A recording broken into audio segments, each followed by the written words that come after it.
All right, let me launch into my notes of Notes from a Regicide by Isaac Fllmn, an American trans man author, published in 2025. This is LGBTQ, science fiction, transgender. It is. I listened to it on audiobook, narrated by Avi Rock. It's set in a future thousands and thousands of years in the future. I think they talk about how 1,000 years it had been before it had been New York, and 1,000 years after it had been New York, and it is still New York now.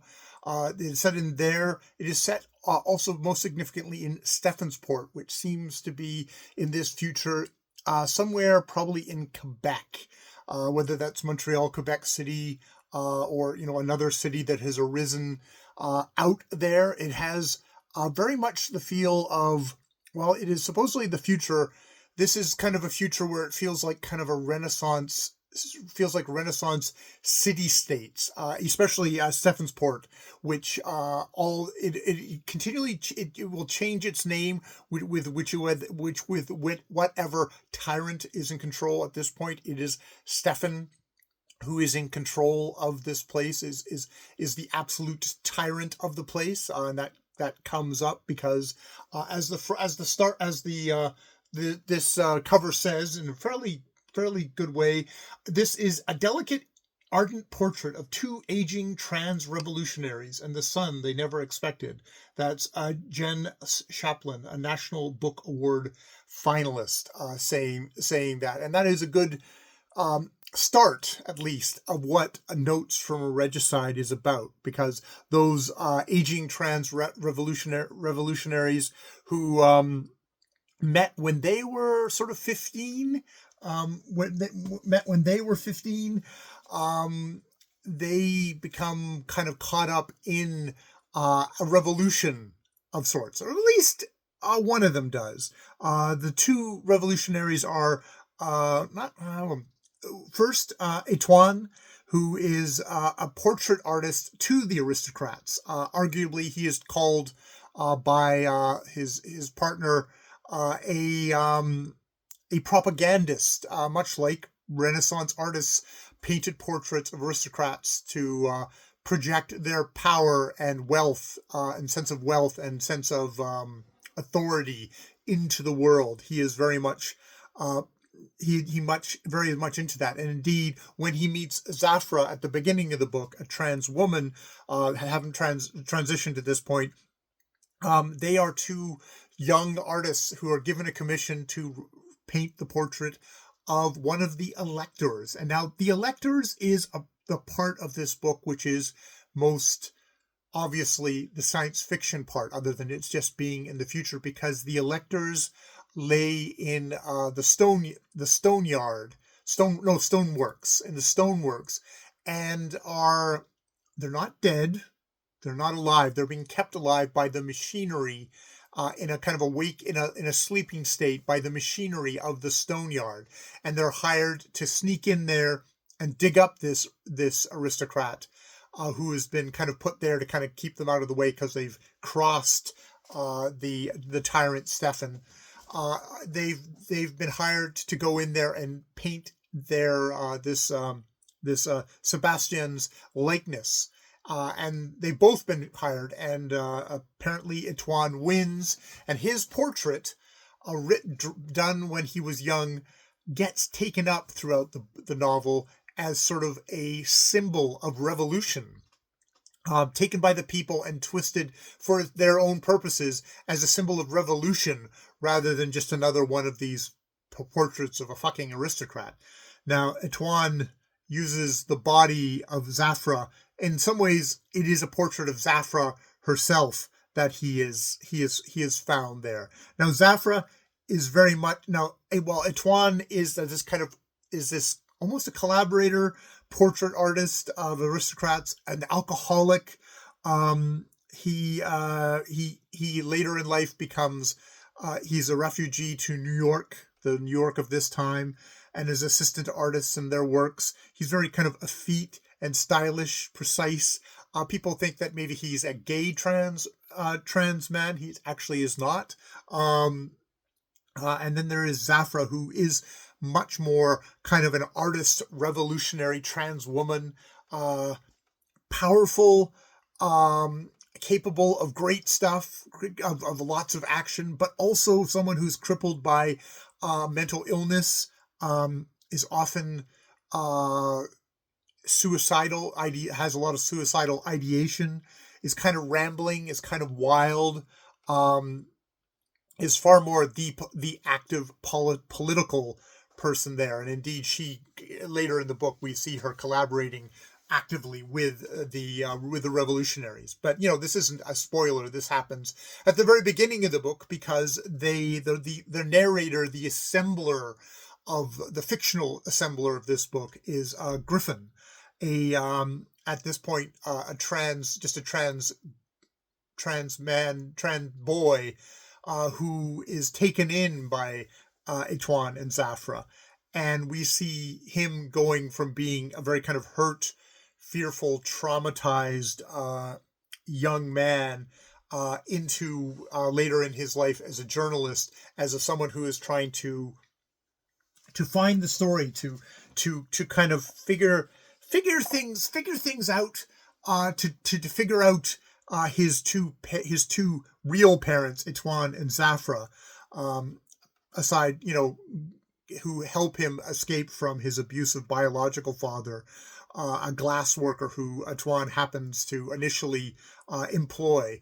That they give Griffin a place of safety, and try and help him discover himself, and to kind of pull out all the kind of the coping mechanisms, which I find all too familiar of trying to survive an abusive parent. And I mean, I think it's those kind of things that really ground this story, while at the same time being this, this thing about, like, we're running into, I think there's a part of it where they talk about running into history, and history is on fire and we don't know what's going to happen. And that there's very much a thing of Etwan and Zafra as artists we're not so much predicting what is going to happen as we are trying to make that happen with our art. There's very much the idea of not being able to know. There's a thing, I think, the thing of like, why have the science fiction effect in this novel? And I think a part of it is, it's like Zafra and Etwan have come from this other place, and someone like Griffin can't know what it was like what it was like there. He can't know what this rebellion was, which almost like, there's a point at rebellion which is almost like the French Commune. You get that sense of it becomes the nameless city, which is like throwing off of Stefan for a moment, at least for a moment, trying to throw that off. And there's a way that you just Griffin never can quite understand what is going on there. So there's that kind of a sense of like, well, you weren't born there, you just can't know. And I mean, the electors and them being kind of suspended animation by the machinery of the stoneworks is something that is not understood by Griffin, is not understood by us. I don't think it's lazy science fiction, like, this is a literary novel where we're gonna just kind of hand wave. It's like, no, it's presented with enough kind of confusion, because you just can't know. You don't know. You weren't there. You weren't a part of this society. The symbols, the logics just are past you. But it kind of captures that foreignness of time, foreignness of place, foreignness of people, other people, or foreign countries. Zafra herself, we get Griffin's notes, we get Etwan's diaries of when he was imprisoned twice, kind of figuring things out. We only get Zafra through kind of little glimpses of Zafra through the world, and it's not like she's not romanticized, which is good, because that would be wrong. She's a messed up, complicated person, with amazing strength, but with amazing weaknesses and oddnesses. And the Atuan and Zafra at the end, they've been really damaged by what's happened to them. These revolutionaries of making change has been, and perhaps failing to make change, have been hard on them, have broken them in ways. In some ways, they were broken to begin with. Atuan was an alcoholic from super young. Zafra has always kind of carried around her mental illness, but they managed to kind of actually find themselves, to find each other, and to their surprise, have Griffin, this very prickly, kind of damaged young teen guy, in their lives, to bring sort of something there at the end of their lives.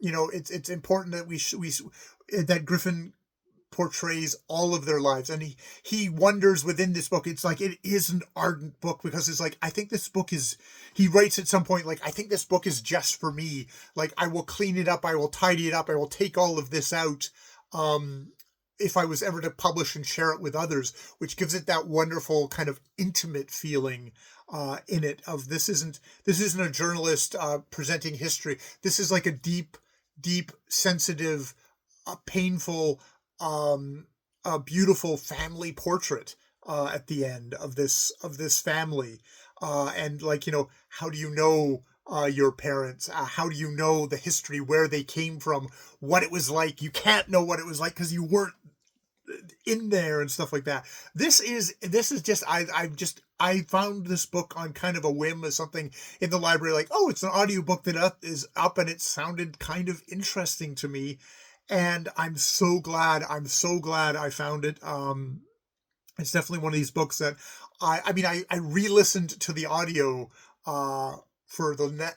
I finished the book, and then I've just kind of listened to different parts of it, kind of gone back to different parts and re-listened to it, because there's so much there, in a rich, beautiful way. And I don't have a lot of patience sometimes for literary works that get all kind of up in their ass, but this doesn't feel like it's trying to be artistic for artistic's sake. This is trying to find the language to express stuff that's very grounded, very personal, very authentically real stuff. That ardent is such the person who, that little thing on the front of saying, like, it's an ardent portrait, is like, ardent portrait is definitely a great way to put that of this book. It's just like, an ardent portrait is a gorgeous way to put it. And oh God, my this thing, I just want to hold up the cover one more time before I say goodbye. I have been Jay, and I really enjoyed this book by Isaac Fllmn, and I'm so much, I cannot find it. I don't care. I'm gonna go back. He has written a number of other books, and I'm gonna go back and find them. I am most certainly gonna buy at least an ebook copy of this book, so I can read it through on text. Maybe not this year, but maybe next year. Because it's there's a lot in here. And it is beautifully told. All right, I will leave it there. More videos later.